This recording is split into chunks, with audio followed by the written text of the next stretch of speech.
কৃষক কৃষি তার উন্নয়ন সব নিয়ে আমাদের এই আয়োজন।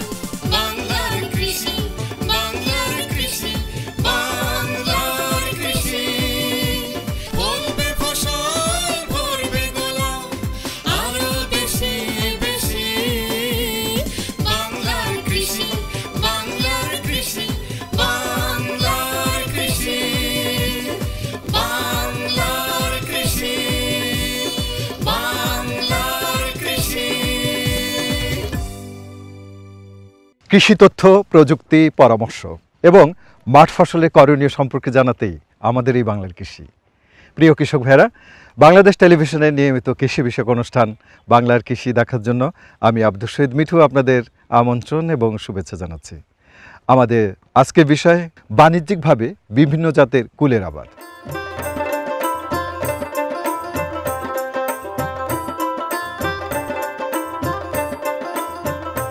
কুল একটি সুস্বাদু এবং অত্যন্ত জনপ্রিয় ফল। অম্লমধুর স্বাদের জন্য সবাই কুল পছন্দ করে। আগে থেকেই দেশের সর্বত্র কুল চাষ হয়ে আসছে। বর্তমানে অনেক উন্নত জাতের আবির্ভাব ঘটায় কুল চাষ বাণিজ্যিক রূপ নিয়েছে।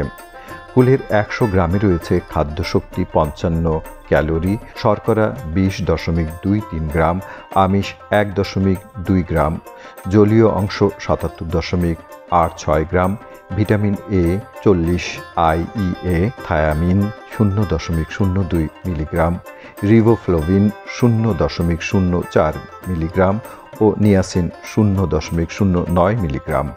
আছে vitamin A, vitamin C, calcium, potassium ও ম্যাগনেসিয়াম সহ অন্যান্য উপাদান। বিভিন্ন গবেষণা প্রতিষ্ঠান কুলের উন্নত জাত উদ্ভাবন করেছে। তন্মধ্যে বাউকুল 1, বাউকুল 2, বাউকুল 3, আপেল কুল, বারিকুল 1, বারিকুল 2, বারিকুল 3 ও বারিকুল 4।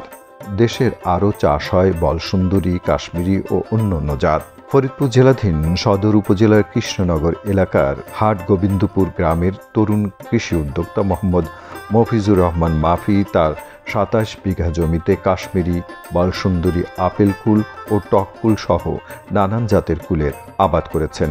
ইতিমধ্যে গাছে প্রচুর কুল ধরেছে এবং বাজারজাতকরণের জন্য সংগ্রহ করা হচ্ছে।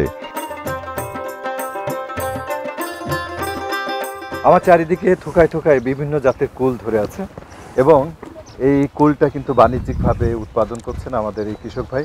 আমরা এখন তার সাথে কথা বলে জানবো উনি আসলে শুরুটা কিভাবে করেছিলেন। ভাই, কি নাম আপনার? মোহাম্মদ মফিজুর রহমান। কেমন আছেন আপনি? জি, আলহামদুলিল্লাহ। আপনি ভালো আছেন? হ্যাঁ, আছি ভালো। একটা বিষয়, সেটা হচ্ছে যে আপনার বিভিন্ন রকমের ফসলের চাষ আছে, তো কুলটা শুরু করছিলেন কিভাবে, যদি একটু গল্পটা বলেন আগে। হ্যাঁ, আসলে কুলটা শুরু 2019 সালে।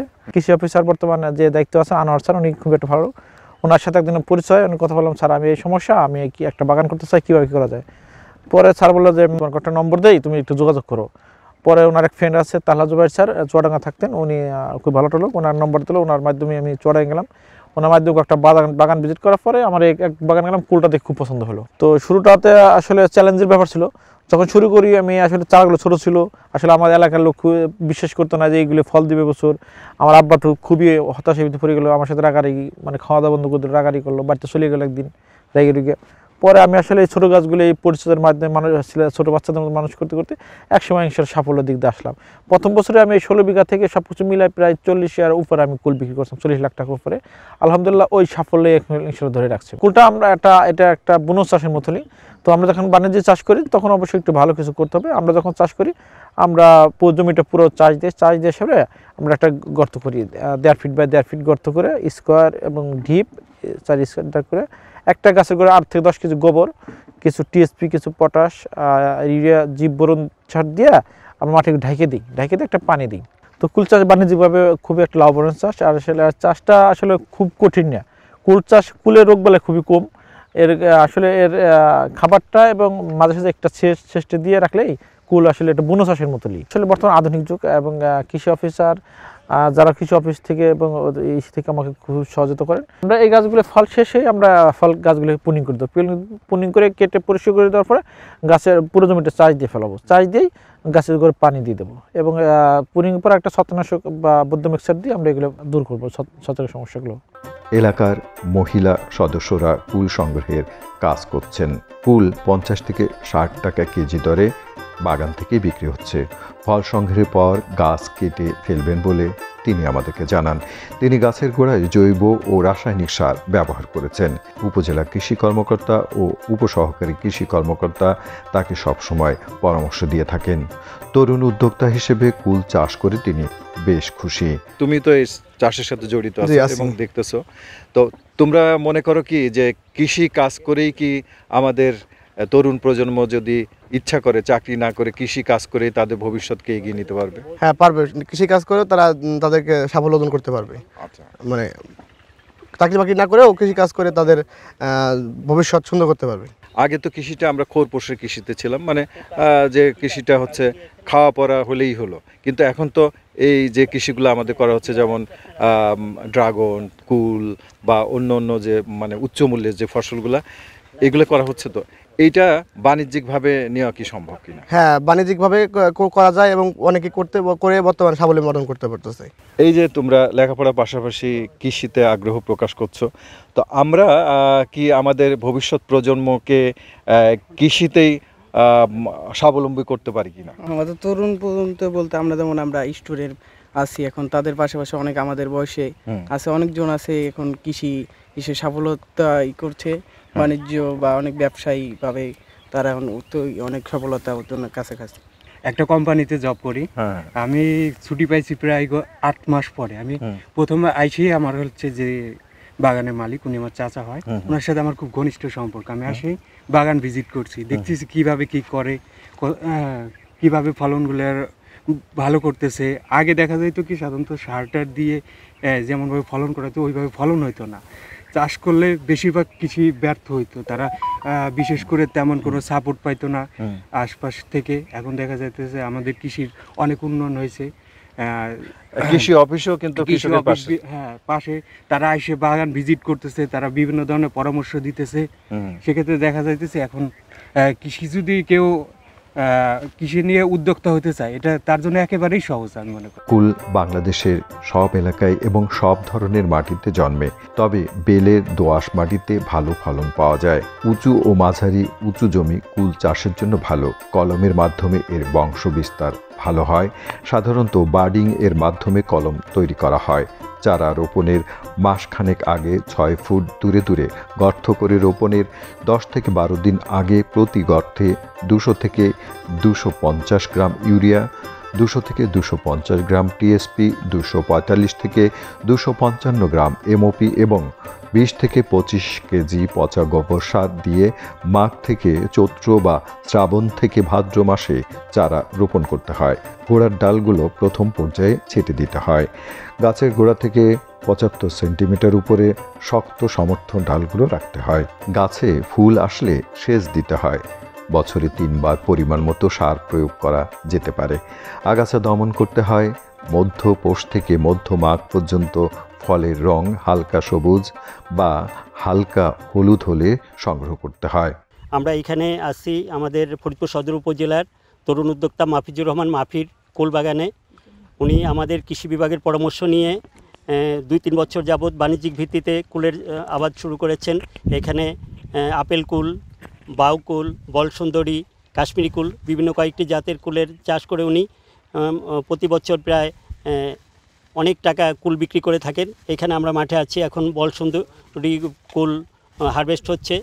এই হারভেস্টের পরে মূলত কুল চাষে প্রথম পর্যায়ে কলমগুলো কেনার পরে প্রথম ইনভেস্ট হওয়ার পরে পরবর্তীতে খুব একটা বেশি খরচ নেই। হারভেস্টের পরে কিছু দেখা যায় কিছু অতিরিক্ত বিয়ারিংয়ের ফলে কিছু ডালপালা ভেঙে যায়, তখন পরিষ্কার পরিচ্ছন্ন করে ওই ভাঙা ডালপালাগুলো পরিষ্কার করে ওইখানে কিছু রোগবালাইয়ের আক্রমণ ইনজুর্ড যেগুলো হয়ে যায় ডালপালাগুলো কিছু রোগবালাইয়ের আক্রমণ হতে পারে। সেই ক্ষেত্রে আমরা কপার সালফেট, চুন এবং সমপরিমাণ পানি মিক্সড করে বদ্ধ পেস্ট তৈরি করে ওইখানে ইনজুর্ড জায়গায় বেঁধে দিলে পরে আর রোগবালাইয়ের আক্রমণ সম্ভাবনা কম থাকে। তার পরবর্তীতে আমরা হারভেস্টের পরে সেচ দিয়ে দিতে হয়। সেচ দেওয়ার পরে যখন নতুন কুশি ছাড়ে তখন কিছু আবার কিছু ছত্রাকের আক্রমণ, কিছু পচন রোগ ধরতে পারে। সেই ক্ষেত্রে আমরা ম্যানকোজেব গ্রুপের ছত্রাকনাশক যেমন ইন্ডোফিলেম 45, তারপরে রিডোমিল গোল্ড এই জাতীয় ছত্রাকনাশক স্প্রে করতে পারি। আর কিছু যে হপার পোকা থাকতে পারে, হপার পোকার জন্য আমরা সাইপারমেথিন গ্রুপের কিছু পেস্টিসাইড বা ইমিডাক্লোপিড গ্রুপের কিছু পেস্টিসাইড ব্যবহার করলে আমাদের আর পরবর্তীতে তেমন খুব একটা পোকামাকড় রোগবালাই আক্রমণ হয় না। পাউডারি মিলডিউ এ ফসলের একটি মারাত্মক রোগ। গাছের পাতা, ফুল ও কচি ফল এ রোগে আক্রান্ত হতে পারে। আক্রান্ত ফুল ও ফল গাছ থেকে ঝরে পড়ে।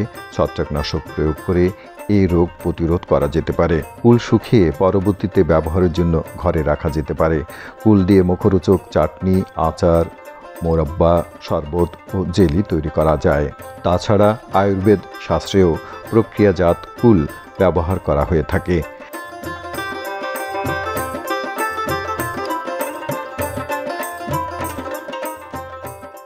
কিছুদিন আগেও যদি আমরা মাঠে দেখতাম যে বাজারে গেলে আমরা ফল বলতে আপেল, কমলা এসব বুঝতাম, কিন্তু এখন কিন্তু আমরা বাজারে গেলে পেয়ারাটাকে সবার আগে বেছে নিই। তো এরই ধারাবাহিকতায় আমরা দেখতে পেলাম যে কুলের বেশ ভালো একটা বাজার চাহিদা আছে। সেই চাহিদাটাকে কেন্দ্র করেই মূলত আমরা অনেক চাষিকে মোটিভেট করে বিভিন্ন ধরনের জাতগুলোকে ইন্ট্রোডিউস করার চেষ্টা করেছি। তার মধ্যে আমাদের এই মাঠে কাশ্মীরি আপেল কুল, একটা বল সুন্দরী, আর একটা হচ্ছে টক কুল, যেটা সবগুলোরই বাজারে প্রচুর ডিমান্ড থাকে এবং যেটা আগে আসে, এই যে এই এখন যে মাঠে আমরা আছি এই মাঠে এই ফুলটা আগে আসে এবং এটার বাজার দরও অনেক বেশি পাওয়া যায়। তো এই কুলগুলো চাষ করলে হয় কি, সাধারণ ফসলের থেকে এই ফসলে এই ফল চাষে লাভ অনেক বেশি হয়। তো এই কারণেই এখন এই ফল চাষের বিস্তৃতিটা অনেক বাড়ছে দিন দিন। আমাদের হচ্ছে মূল টার্গেট এ কারণেই তরুণরা। আমরা যতগুলো বাগান করছি সবগুলো তরুণদেরকেই মোটিভেট করে করাচ্ছি এবং অনেক সফলতাও পাচ্ছি। দিন দিন এই দিকে তরুণদের আগ্রহটা আরও বাড়ছে। একটা সময় আমরা ভাবতাম যে আমাদের বয়স্ক কৃষকরা চলে গেলে আমাদের কৃষিতে থাকবে কারা, কারণ তারা তাদের সন্তানদেরকে কৃষিতে রাখছে না। কিন্তু সেটা মনে হয় এখন আর চিন্তা করার কারণ নেই, কারণ আমাদের এই তরুণ শিক্ষিত প্রজন্ম এখন আমাদের কৃষিতে আসছে এবং আমাদের কৃষি এখন আগের থেকে অনেক স্মার্ট কৃষিতে পরিণত হচ্ছে। সারা দেশেই কুলের চাহিদা ব্যাপক। এ ফল বাগান থেকেই বিক্রি হয়ে যায়, পাইকাররা এসে নিয়ে যান। প্রয়োজনে স্থানীয় বা শহরের বাজারে নিয়ে বেশি দামে বিক্রি করা যেতে পারে। কুল চাষ করে লাভবান হওয়া সম্ভব। আমাদের প্রত্যাশা সারা দেশে কুলের আবাদ ব্যাপকভাবে ছড়িয়ে পড়বে। তাতে উপকৃত হবে কৃষক, উপকৃত হবে দেশের কৃষি। অন্য অন্য জায়গার মতো ফরিদপুরও বিশেষ করে হোমস্টেড এবং কমার্শিয়ালি কিছু কিছু ফল বাগান কৃষক এখানে করছে। এখানে যে উল্লেখযোগ্য কিছু ফল বাগানের মধ্যে আছে কুল।